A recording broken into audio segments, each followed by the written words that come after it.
kurahisisha utoaji wa taarifa. Ann Musungu, KTN, Nairobi.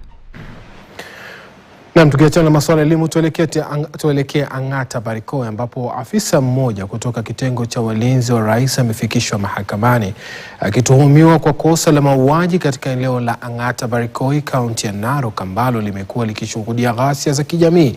Constable Lankas Tubula anadaiwa pamoja na wengine ambao hawakuwa mahakamani walimuua Philip Kipchirchir kwa kumfyatulia risasi na kumkatakata kwa upanga mnamo Novemba 25.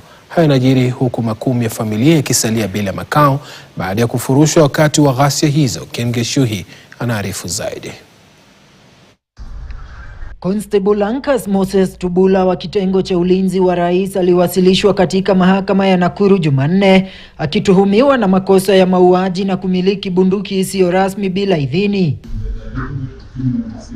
Sajenti Lucas Juma, mpelelezi wa kitengo cha DCI, amesema kuwa Lankas anadaiwa kushiriki pamoja na wengine katika mauaji ya Philip Kipchirchir mnamo Novemba 25 eneo la Kapkures, Ang'ata Barikoi, kaunti ya Narok. Ripoti ya upasuaji wa maiti ya Kipchirchir ikionyesha kuwa aliuawa kwa kupigwa risasi mara kadhaa kifuani na kukatwa kiunoni kwa upanga. Idara ya DCI imeongeza kuwa mauaji hayo ni mojawapo wa visa kadhaa vilivyoripotiwa hivi karibuni kwenye mapigano yanayoendelea baina ya jamii mbili zinazoishi Transmara Kusini, na kuitaka mahakama kuwaruhusu kumzuilia kwa siku 21 zaidi ili kukamilisha uchunguzi wao.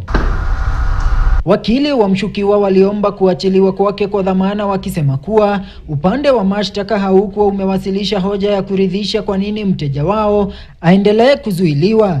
Hakimu mkuu mkazi Emmanuel Soita atatoa mwelekeo kuhusu ombi la kuachiliwa kwa Lankas kwa dhamana Jumatano.